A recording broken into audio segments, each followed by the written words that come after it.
Framkvæmdastjóri Becromal á Íslandi játar að forsvarsmenn verksmiðjunnar hafi lengi vitað af því að hreinsunarbúnaðurinn hafi ekki virkað sem skyldi á þeim tímum þegar álag á hann mest og að verið væri að fara á svig við skilyrði í starfsleyfinu. Sérstakur umhverfisfulltrúi sem á að framkvæma mælingar og eftirlit með umhverfismálum hóf fyrst störf í verksmiðjunni fyrir 2 mánuðum og mælingar á fosfórefnum voru fyrst framkvæmdar fyrir viku. Framkvæmdastjóri Becromal segir að verksmiðjan muni tafarlaust bæta úr þessum atriðum en vill að Umhverfisstofnun skeri úr hvort starfsleyfið hafi verið brotið. Helgi Seljan náði tali af Gauta Hallssyni framkvæmdastjóra núna rétt fyrir þátt. Ég get staðfest að síðustigi frárennsli frá Becromal Iceland hefur farið út fyrir losunarmörk og til að kannski byrja að útskýra hver losunarmörkin eru. Þau eru pH-gildið, það má vera á bilinu 6,5 til 9,5. Það er sama og drykkjarvatn má vera samkvæmt reglugerð á Íslandi. Þannig það er svona frekar ströng mörk. En það breytir því ekki að við þurfum náttúrulega að virða mörkin í starfsleyfinu. Þannig ég staðfesti það að við höfum farið út fyrir þau mörk. En ekki þar með ljóst að þið hafi brotið gegn þessu starfsleyfi? Já, það er vissulega í starfsleyfinu sagt að við höfum að tilkynna tafarlaust ef við förum út fyrir viðmiðanir í því og í þessu tilfelli höfum við ekki gert það. Hvers vegna ekki? Já, það er kannski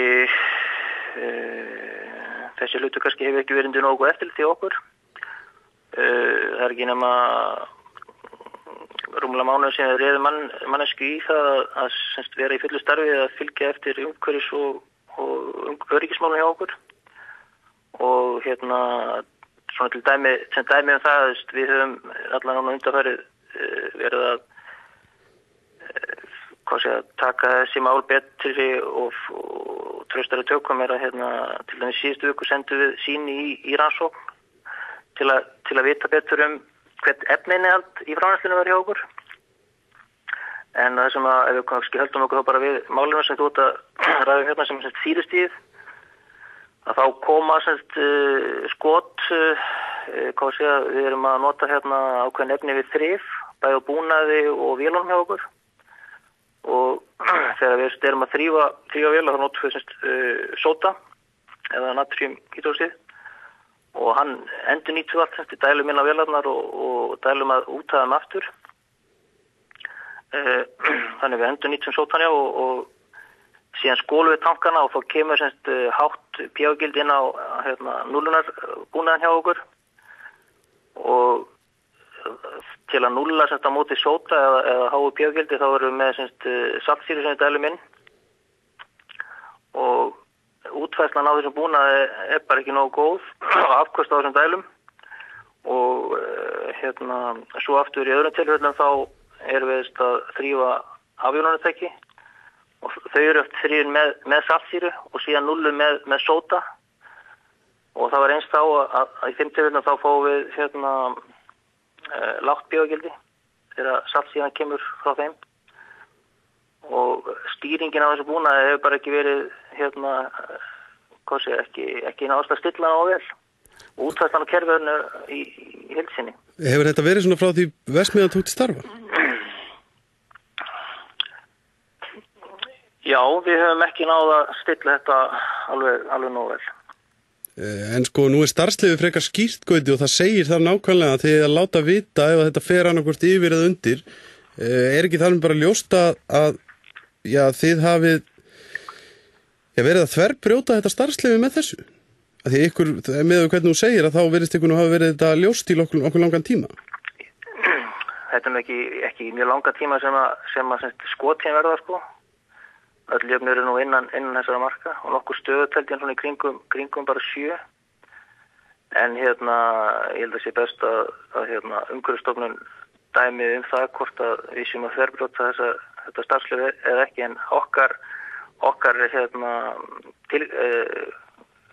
meining er náttúrulega svo að halda okkur helst innan þessara marka og við munum senda Umhverfisstofnun bara áætlun núna strax, ekki seinna en eftir helgi, það hvernig við munum bæta úr þessu.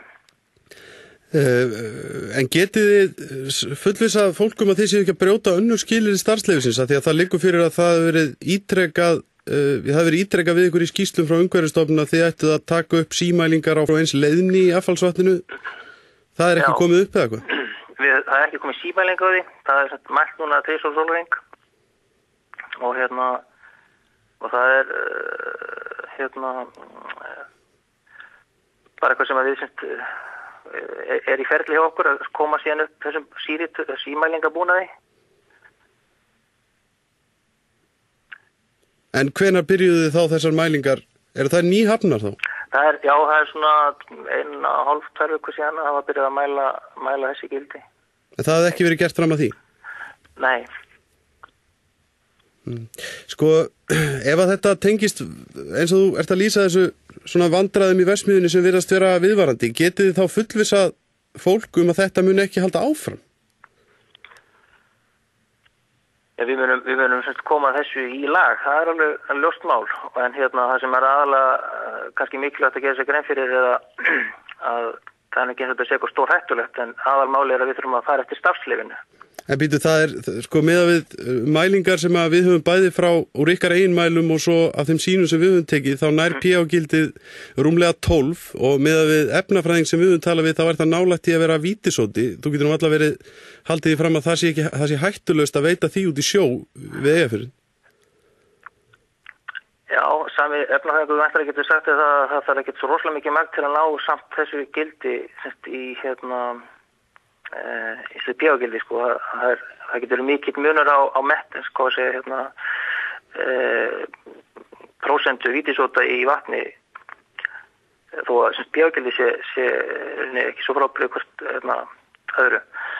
En aðalmáli, þetta er í mjög stuttan tíma, það koma frá skot. Hversu langur tími? Hvað séru? Hversu langur tími er þetta? Ég er ekki með það svona fyrir fram, sko, en það getur verið, ég veit ekki, kortir hálftími eða eitthvað leið, sko, sem að þetta er að koma upp og niður, sko. Og þessi verksmiðja náttúrulega gengur allan sólarhringinn, sko. Já, en þetta er að gerast, það er verið að þrífa vélar, er það ekki reglulega á sólarhringnum? Jú, það er gert á daginn, sko. En eins og ég sagði á hann, sko, þá er ýmist, sko, uppfyrir eða niðurfyrir. Það er ekki eins og sé alltaf uppfyrir eða alltaf niðurfyrir sem pH-gildið. Nei, en hvort tveggja er ekki innan marka? Já, það er þetta fer út fyrir mörg, það er alveg rétt. Akkurat, en þið ætlið þá væntanlega að koma þessu og öðru sem gerðar hafa verið athugasemdir við í lag eins fljótt og hægt er eða eitthvað? Já, við munum gera það. Og við fjöllum að sjálfsögðu meira þetta mál í Kastljósinu annað kvöld, en við ætlum að